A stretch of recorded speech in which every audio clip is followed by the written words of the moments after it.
Hello friends, good morning. നമ്മുടെ Kerala TV സീരിയലിലേക്ക് എല്ലാവർക്കും സ്വാഗതം. അങ്ങനെ വിക്രം വേദയെ കണ്ട് സംസാരിക്കാൻ ചെന്നപ്പോഴും വേദ അമ്പിനും വില്ലിനും എടുക്കുന്നില്ല. വിക്രത്തെ വേദനിപ്പിച്ചുകൊണ്ടും വിക്രത്തോട് വളരെ ദേഷ്യത്തോടു കൂടി സംസാരിച്ചുകൊണ്ടും വേദ പ്രതികരിച്ചു. പക്ഷെ വേദയുടെ മുന്നിൽ പ്രതികരിക്കാൻ അറിയില്ലാത്തത് കൊണ്ടോ അല്ലെങ്കിൽ ആ ഒരു ഇതില്ലാത്തത് കൊണ്ടല്ല, പക്ഷെ വേദയോടുള്ളൊരു സ്നേഹം കൊണ്ട് വിക്രം ഒന്നും ഒരുപാട് മറുത്ത് സംസാരിച്ചില്ല. ഒരുപാട് വേദയോട് സംസാരിച്ചെങ്കിലും വേദ അതൊന്നും ഒരു പോസിറ്റീവായിട്ട് നിന്നതുമില്ല. അതുകൊണ്ട് തന്നെ വിക്രം ഒന്നും മിണ്ടാതെ എന്നിട്ട് അവിടെ നിന്ന് നിറകണ്ണുകളോടെ പോകുക. അപ്പോൾ വിക്രം അവിടേക്ക് ഇറങ്ങി ചെന്ന സമയത്ത് താഴെ അവരെല്ലാവരും കൂടി ഇങ്ങനെ സംസാരിച്ചുകൊണ്ടിരിക്കുകയാണല്ലോ. അപ്പോൾ അവർ സംസാരിച്ചുകൊണ്ടിരിക്കുന്നിടത്തേക്കാണ് വിക്രം നിറകണ്ണുകളോട് കൂടി ചെല്ലുന്നത്. അപ്പോൾ വിക്രത്തെ കണ്ടു കഴിഞ്ഞപ്പോഴേക്കും ഇവർക്ക് മനസ്സിലായി വേദ അമ്പിനും ബില്ലിനും എടുത്തിട്ടില്ല. വേദ എന്തായാലും വിക്രത്തെ വേദനിപ്പിച്ച് തന്നെയാണ് സംസാരിച്ചിരിക്കുന്നതെന്ന്. അപ്പോൾ വിക്രം ചെന്നപ്പോൾ വേദ എന്താ പറഞ്ഞത് വിക്രം എന്നിങ്ങനെ പറഞ്ഞു. അപ്പോൾ വേദയ്ക്ക് വരാൻ താല്പര്യമില്ല എന്ന കാര്യമാണ് പറഞ്ഞതെന്നും അതിൽ വേദ പറയുന്ന കാര്യങ്ങളൊന്നും വിശ്വസനീയമല്ല എന്നും വിക്രം ഇവരോട് പറയുക. അവൾ മറ്റെന്തോ മനസ്സിൽ ഒളിപ്പിച്ചു വെച്ചുകൊണ്ടാണ് സംസാരിക്കുന്നത്, മറ്റാർക്കോ വേണ്ടി സംസാരിക്കുന്നത് പോലെയാണ് എനിക്ക് തോന്നുന്നത് എന്ന കാര്യമൊക്കെ ഇങ്ങനെ വിക്രം എന്നിട്ട് ഇവരോട് പറഞ്ഞു കേട്ടോ. അപ്പോൾ അത് കേട്ട് കഴിഞ്ഞപ്പോൾ പത്മത്തിനാണെങ്കിലും ശങ്കരനും സുധാകരൻ മാഷിനും ഒക്കെ ഭയങ്കര ഒരു അത്ഭുതവും വിഷമവും കാര്യങ്ങളും ഒക്കെ. എന്താണ് വേദ മനസ്സിൽ ഒളിപ്പിച്ചിരിക്കുന്നതെന്ന് ഇവർക്കും അറിയാൻ കഴിയാത്തതിൻ്റെ ആ ഒരു ഇത് ഇവർക്കുണ്ട്. ഇവരെന്നിട്ട് ആകെ ഇങ്ങനെ വിഷമിച്ച് ഇങ്ങനെ അവിടെ നിൽക്കുക. അപ്പോൾ ഇനി എന്ത് അടുത്തത് എന്നുള്ളൊരു ഇതാണ് ഇവരുടെ അങ്ങോട്ടും ഇങ്ങോട്ടുള്ളൊരു ചോദ്യം. അപ്പോൾ സുധാകരൻ മാഷ് ഞാനൊന്ന് വേദയെ കണ്ട് സംസാരിച്ചോട്ടെ എന്ന് ചോദിച്ചു. അപ്പം ഇവർ ചോദിച്ചു എന്തിനാ അതിന് ഞങ്ങളോട് ചോദിക്കുന്നത്, അവളോട് സംസാരിക്കാൻ നിങ്ങൾക്ക് അവകാശം ഉണ്ടല്ലോ എന്നൊക്കെ നേരം പത്മൊക്കെ ഇങ്ങനെ നിന്ന് പറയാം. എന്നിട്ട് സുധാകരൻ മാഷ് നേരെ വേദയുടെ അടുത്തേക്ക് ചൊല്ലു. വേദ നേരെ അവിടെ നിന്ന് പൊട്ടി കരഞ്ഞുകൊണ്ട് ഇങ്ങനെ നിൽക്കാട്ടോ. വിക്രത്തോട് പറഞ്ഞതിൻ്റെ ആ ഒരു വിഷമം ഉള്ളിൽ കിടന്ന് തിളച്ചിട്ട് അങ്ങനെ വിക്രം മനസ്സുരുക്കി പോയതോർത്ത് കരഞ്ഞുകൊണ്ട് നിൽക്കുന്ന വേദയുടെ അടുത്തേക്കാണ് സുധാകരൻ മാഷ് കയറി ചെല്ലുന്നത്. അദ്ദേഹം കയറി ചെന്ന സമയത്ത് വേദ ഇങ്ങനെ പെട്ടെന്ന് കണ്ണുനീരൊക്കെ തുടച്ചിങ്ങനെ നിൽക്കുകയാണ്. അപ്പം അച്ഛനെ കണ്ടപ്പോഴത്തേക്കും അച്ഛ എന്നും പറഞ്ഞിങ്ങനെ വിളിച്ചു. ഞാൻ വിക്രത്തിൻ്റെ കൂടെ വന്നതാണ് എന്നിങ്ങനെ പറയുമ്പോൾ ഞാൻ അറിഞ്ഞച്ച എന്ന് പറയുക വേദ. ഒരു വാശിക്ക് കിണറ്റിച്ചാടിയാൽ 2 വാശിക്ക് തിരിച്ചു കയറി പോരാൻ പറ്റില്ല എന്നുള്ളൊരു പഴഞ്ചൊല്ലുണ്ട്. ആ പഴഞ്ചൊല്ല് നീയായിട്ട് തിരുത്തി എന്ന് സുധാകരൻ മാഷ് വേദയോട് പറയുമ്പോൾ വേദ ഇങ്ങനെ സുധാകരൻ മാഷിനെ നോക്കുക കേട്ടോ. അവനോട് നീ പറഞ്ഞതൊന്നും ജെനുവിനല്ലെന്നും സത്യമല്ലെന്നും എനിക്കറിയാം എന്ന് പറഞ്ഞു. ഈ ഒരു ഇലക്ഷനും കൂടി കഴിഞ്ഞാൽ അദ്ദേഹം, അതായത് ശ്രീനിവാസൻ്റെ അരികിൽ നിന്നും എന്നേക്കുമായി പിരിഞ്ഞു പോരുമെന്ന് അവൻ എനിക്ക് വാക്ക് തന്നിട്ടുണ്ട്.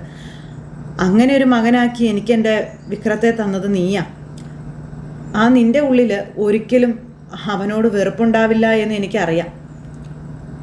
എല്ലാം മറന്ന് അവനെ അത്രയ്ക്കൊക്കെ സഹായിച്ച് ശ്രീനിവാസനെ ഉപേക്ഷിച്ച് അവൻ അവിടെ നിന്ന് പോരാമെന്ന് എനിക്ക് വാക്ക് തന്നിട്ടുണ്ടെങ്കിൽ അതിന് മറ്റൊരർത്ഥം കൂടി ഉണ്ട് വേദ.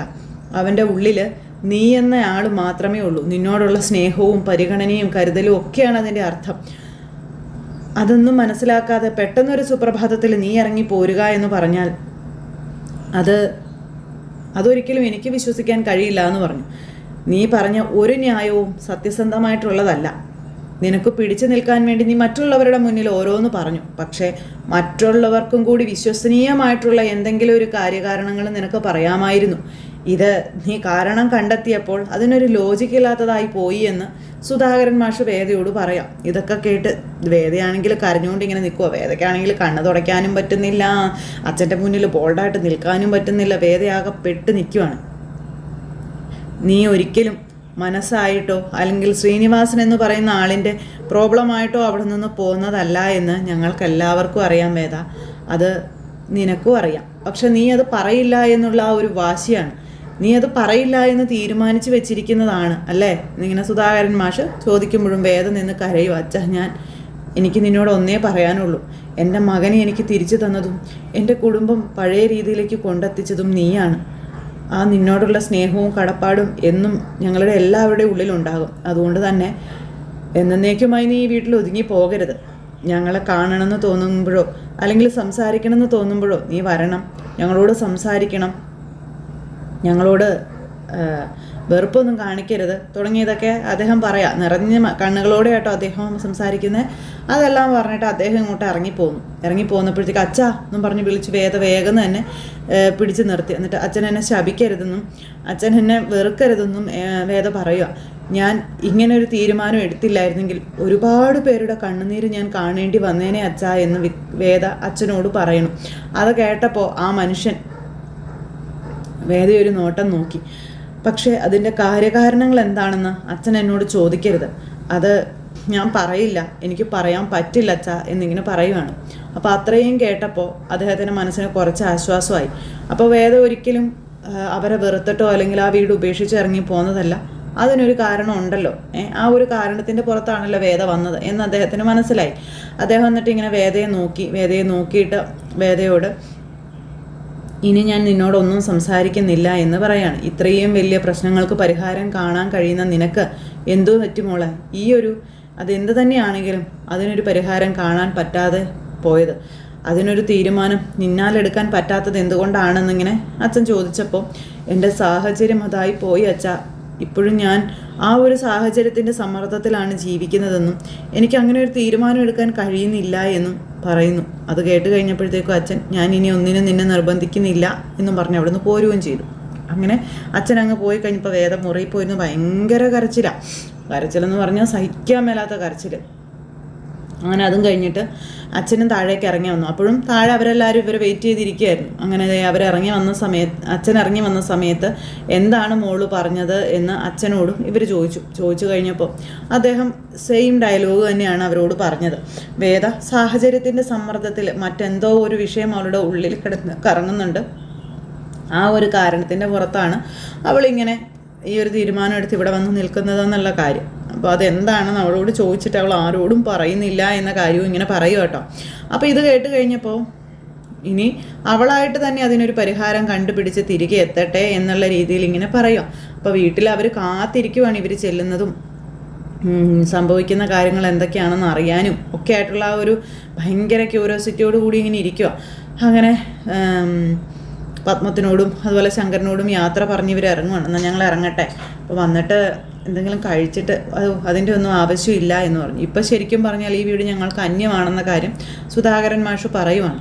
പിന്നെ അങ്ങനെയൊന്നും പറയരുത് മാഷേന്ന് നമ്മുടെ ശങ്കരൻ പറയുമ്പം അതങ്ങനെ തന്നെയാണ് സാർ, അതങ്ങനെ തന്നെയാണെന്ന് സാറിനും അറിയാം എന്നിങ്ങനെ പറയുക. എന്തായാലും എൻ്റെ മകനെ വേണ്ട എന്ന് വേദ പറഞ്ഞ സ്ഥിതിക്ക് ഇത് ഞങ്ങൾക്ക് അന്യ വീട് തന്നെയാണ് എന്നും പറഞ്ഞുകൊണ്ട് ഞങ്ങളെന്ന് ഇറങ്ങട്ടെ എന്നും പറഞ്ഞുകൊണ്ട് ഇവർ യാത്ര പറഞ്ഞിറങ്ങുന്നു. ഈ സമയത്ത് പത്മത്തിനും ശങ്കരനൊക്കെ ഭയങ്കര സങ്കടം.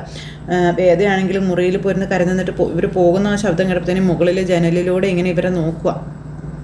വിക്രം അന്നേരം തിരിഞ്ഞു നോക്കി വേദയെ കാണുന്നുണ്ടോ, വേദയെ കാണാൻ പറ്റുമോ എന്നൊക്കെ തിരിഞ്ഞു നോക്കിയൊക്കെയാണ് വണ്ടിയെ കയറി പോകുന്നത്. അപ്പോൾ ഇവർ വിക്രം തിരിഞ്ഞ് നോക്കുന്നത് കണ്ടപ്പോഴത്തേക്കും വേദ പെട്ടെന്ന് പുറകോട്ട് ഇങ്ങനെ അങ്ങ് മാറി. എന്നിട്ട് ഇവരിത് അങ്ങ് പോവുകയും ചെയ്തു. ഇതേ സമയത്ത് പെട്ടെന്ന് ആരോടും പറയാതെ അല്ലെങ്കിൽ പെട്ടെന്നൊരു സുപ്രഭാതത്തിൽ പൊട്ടിമുളച്ചു എന്ന് പറയുന്നത് പോലെ വിക്രത്തിൻ്റെ വീട്ടിലേക്ക് പോലീസ് എത്തുന്നു. അപ്പോൾ അച്ഛനും വിക്രവും അവിടെ ഇല്ല, അവർ വരുന്നതേ ഉള്ളൂ. അപ്പോൾ നമ്മുടെ ശ്രീകാന്തിൻ്റെയും അതുപോലെ അവരുടെയൊക്കെ വലങ്കൈ ആയിട്ടുള്ള പോലീസുകാരൻ വിക്രത്തിൻ്റെ വീട്ടിലേക്ക് എത്തുക. വിക്രത്തിൻ്റെ വീട്ടിലേക്ക് വന്നു.